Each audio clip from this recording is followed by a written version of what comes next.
Hello प्रेमी जनों, भक्तजनों, यूट्यूब चैनल में आपका स्वागत है। मैं माया दास आपको गुरु बृहस्पति की कथा सुनाने जा रही हूँ। ध्यान से सुनिएगा। प्राचीन समय की बात है। भारत में एक राजा राज्य करते थे। वो बहुत ही बड़े प्रतापी और दानी थे। वह रोज़ मंदिर भगवान दर्शन के लिए जाते थे। वो ब्राह्मण और गुरु की सेवा किया करते थे। उनके द्वार से कोई भी याचक निराश होकर नहीं लौटता था। वो प्रत्येक गुरुवार को व्रत रखते और पूजन किया करते थे। हर गरीबों की सहायता भी करते थे, परंतु उनकी ये सब बातें उनकी रानी को अच्छी नहीं लगती थी। वो न व्रत करती थी, न और एक भी पैसा किसी को दान करती थी। वो राजा से भी ऐसा करने को मना करती थी। एक समय की बात है कि राजा शिकार खेलने चले गए। घर पर रानी और दासी थी सब। उस समय गुरु बृहस्पति साधु का रूप धारण कर राजा के दरवाजे पर भिक्षा मांगने आए। साधु ने रानी से भिक्षा मांगी तो कहने लगे, हे साधु महाराज, मैं इस दान पुण्य से तंग आ गई हूँ। इस कार्य के लिए तो मेरे पतिदेव ही बहुत हैं। अब आप ऐसी कृपा करें कि सारा धन नष्ट हो जाए ताकि मैं आराम से रह सकूं। साधु रूपी बृहस्पति देव ने कहा, हे देवी, तुम बड़ी विचित्र हो। संतान और धन से कोई परेशान नहीं होता, सभी से चाहते। पापी भी पुत्र धन की इच्छा करता है। अगर तुम्हारे पास इतना सारा धन है तो तुम भूखे मनुष्य को भोजन कराओ, तालाब, बावड़ी, बाग बगीचे लगवाओ, धर्मशालाएं खुलवाओ तथा निर्धनी कुंवारी कन्याओं का विवाह कराओ, यज्ञ आदि कराओ। इस प्रकार के कर्मों से आपके कुल का और आपका परिणाम परलोक में सार्थक होगा एवं स्वर्ग की प्राप्ति होगी। परंतु रानी को इन सब बातें अच्छी नहीं लगी। उसने कहा, हे साधु महाराज, मुझे ऐसा धन नहीं आ सकता जिसको दान पुण्य करते करते मेरा सारा समय नष्ट हो जाए। साधु ने कहा, हे देवी, यदि तुम्हारी ऐसी इच्छा है तो मैं तुम्हें बताता हूँ, वैसा ही करो। गुरुवार के दिन घर को, आंगन को गोबर से लीपना, अपने बालों को पीली मिट्टी से धोना, राजा से कहना कि वो हजामत करवाएं, भोजन में मांस मदिरा खाना, कपड़े धोबी के यहाँ धुलने को दे देना। इस प्रकार 7 बजे बाद करोगे तुम्हारा सारा धन नष्ट हो जाएगा। यह कहकर साधु अंतर ध्यान हो गए। रानी ने साधु के कहने के अनुसार गुरु बृहस्पतिवार तक वैसा ही करने का विचार किया। साधु के बताए अनुसार कार्य करते हुए केवल 3 ही गुरुवार बीते थे कि उसकी समस्त धन संपत्ति नष्ट हो गई। भोजन के लिए तरसने लगे, सांसारिक भोगों से दुखी रहने लगी। तब राजा ने रानी से कहने लगे कि हे रानी, तुम यहाँ पर रहो, मैं दूसरे देश को जाता हूँ, क्योंकि यहाँ पर मुझे सभी मनुष्य जानते हैं, इसलिए मैं यहाँ पर कोई काम नहीं कर सकता। अब मैं अब परदेश जा रहा हूँ, वहाँ कोई काम धंधा करूँगा, शायद हमारे भाग्य बदल जाएं। ऐसा कहकर राजा परदेश चला गया।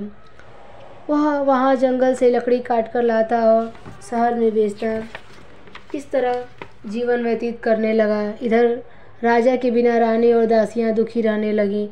किसी दिन भोजन मिलता तो किसी दिन जल पीकर ही रहना पड़ जाता। एक समय की बात है, रानी और दासी को 7 दिन बिना भोजन के व्यतीत हो गए। तो रानी ने अपनी दासी से कहा, हे दासी, यहाँ पास के ही नगर में मेरी बहन रहती है जो बहुत ही धनवान है। तो उसके पास जा और 5 सेर बेझर मांग ला, जिससे कुछ समय के लिए गुजर बसर हो जाए। दासी रानी की बहन के पास गई। रानी की बहन उस समय पूजा कर रही थी। गुरुवार का दिन था। दासी ने रानी की बहन से कहा, हे रानी, मुझे आपकी बहन ने भेजा है, मुझे 5 सेर बेझर दे दो।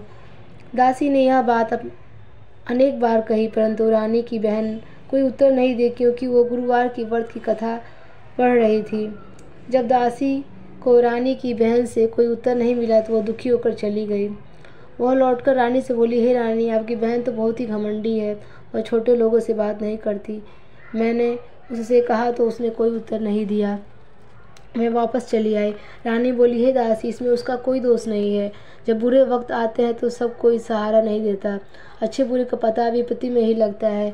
जो ईश्वर की इच्छा होगी वही होगा, यह सब हमारे भाग्य का दोष है। उधर रानी की बहन ने सोचा कि मेरी बहन की दासी आई थी, परंतु मैंने उससे कुछ नहीं बोला, इससे वो बहुत दुखी हुई होगी। अतः कथा सुन और विष्णु भगवान का पूजन समाप्त कर वो अपने बहन के घर आई और कहने लगी, हे बहन, मैं बृहस्पतिवार का व्रत कर रही थी, तुम्हारी दासी हमारे घर आई थी, परंतु जब तक कथा कहते हैं तब तक न उठते हैं न बोलते हैं, इसलिए मैं नहीं बोली। कहो दासी क्यों आई थी? रानी बोली, बहन हमारे घर अनाज नहीं था, वैसे तुमसे कोई बात छिपी नहीं है, इस कारण मैंने दासी को तुम्हारे पास 5 सेर बेझर लेने के लिए भेजा था।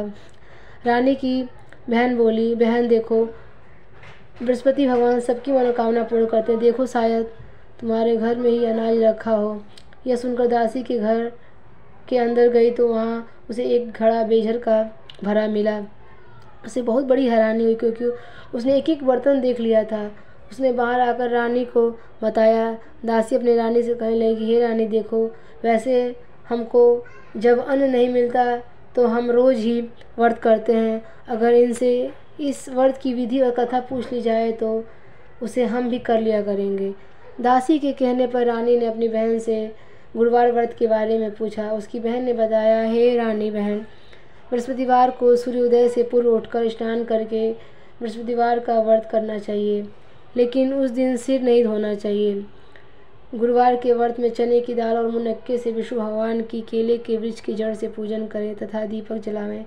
उस दिन एक ही समय भोजन करें। भोजन पीले पदार्थ का होना चाहिए और कथा सुने। इस प्रकार करने से भगवान गुरु प्रसन्न होते हैं और अन्य पुत्र धन देते हैं।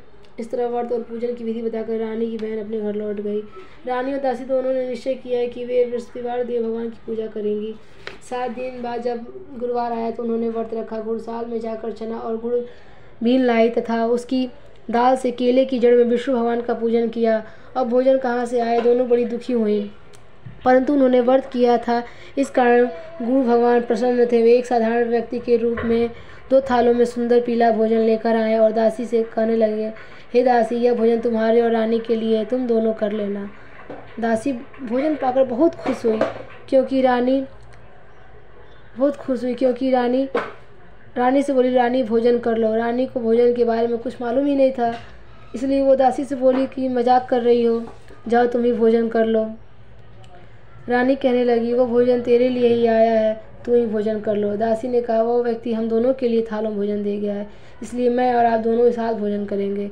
फिर दोनों ने गुरु भगवान को नमस्कार कर भोजन किया। उसके बाद वे प्रत्येक गुरुवार को भगवान का व्रत और पूजन करने लगी।